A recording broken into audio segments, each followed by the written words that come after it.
The Confrontation, Part 3 of 4. I stood frozen by my desk as Damien's voice continued through the door. Every instinct screamed at me to run, but there was nowhere to go. The stolen documents lay spread across my desk like evidence of my own guilt. If Damien entered and saw them, we both knew what would happen next.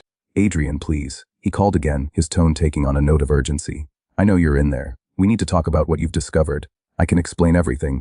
The words sent ice through my veins. He knew somehow Damien knew I'd found the truth. My mind raced through the possibilities.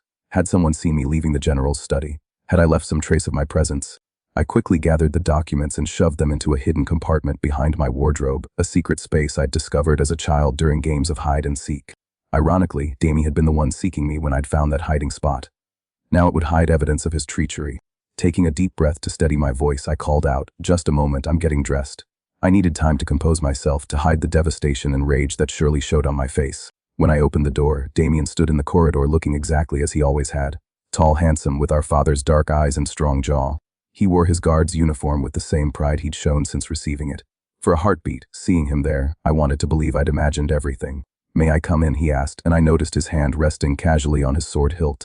I stepped aside to let him enter, my own hand instinctively moving toward the dagger at my belt. We'd practiced these same movements thousands of times in the training yard, but never as potential enemies. Never with real intent to harm. Damien walked to the center of my chamber and turned to face me. In the growing daylight streaming through my windows, I could see details I'd never noticed before. The calculating look in his eyes that I'd always mistaken for intelligence. The way he positioned himself to block my path to the door. "You broke into the general's study last night," he said. "It wasn't a question.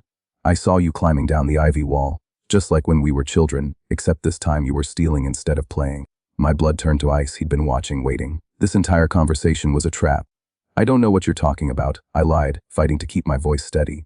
"I was in my chambers all night." Damien smiled, but there was no warmth in it. This was the smile of a predator who'd cornered his prey. "Adrian, please. We've known each other too long for these games. You found the letters, didn't you?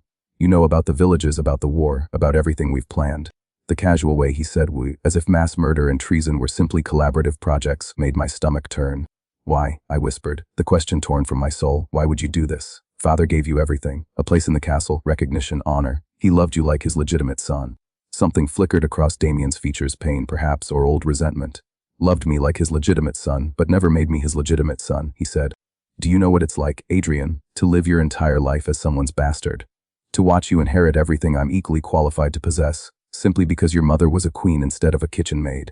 I wanted to argue, to tell him that I'd never seen him as less than a true brother, but the words died in my throat. "The people you killed," I managed. "Those children in the villages, they were innocent. They never wronged you." "Necessary sacrifices," Damien replied with chilling matter of factness. "You can't make changes without breaking a few eggs, Adrian." The casual dismissal of murder as political strategy revealed the true depth of his transformation. This wasn't my brother speaking, it was a monster who'd been wearing my brother's mask for years. "Father will never believe you," I said desperately. "Even if your plan works, even if the war fails as you intend, he'll never step down willingly."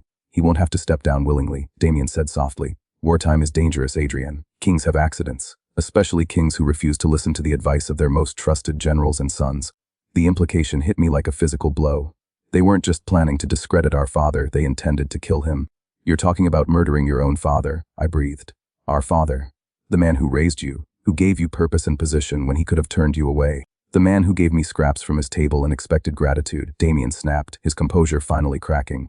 "Do you think I enjoyed playing the grateful bastard all these years? Smiling and bowing and accepting whatever crumbs of affection he threw my way?" The naked hatred in his voice was terrifying. How long had he nursed this resentment? How many years had he been planning this betrayal while smiling at family dinners and swearing oaths of loyalty? I asked quietly, "What happens to me in your grand plan?" Damien's expression softened slightly, and for a moment I saw a ghost of the boy I'd once known. "You don't have to be part of this, Adrian. When the time comes, when Father's reign ends, you can simply disappear. Take a ship to distant lands, start a new life far from the kingdom." It was a generous offer from a practical standpoint, but it was also a death sentence for everything I cared about. My home, my people, my father's legacy, all of it would be destroyed to feed Damien's ambition. "And if I refuse to disappear quietly?" I asked. The softness vanished from his face like smoke. "Then you'll disappear permanently."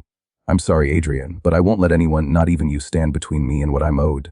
His hand moved to his sword hilt with deliberate slowness, making his threat clear. We stood there for a long moment, two young men who'd once been brothers, now separated by an ocean of betrayal and blood. I could see the exact moment when Damien made his decision. His eyes hardened, his grip tightened on his weapon, and I knew that my childhood friend was about to try to kill me. But I was ready. I'd been watching his tells, remembering our sparring sessions, preparing for this moment since he'd entered my chamber. When he drew his sword with lightning speed, I was already moving. As our blades met in a shower of sparks, I heard the sound I'd been dreading, heavy footsteps in the corridor and my father's voice calling my name. That's it for part 3. Follow Untold Lores for part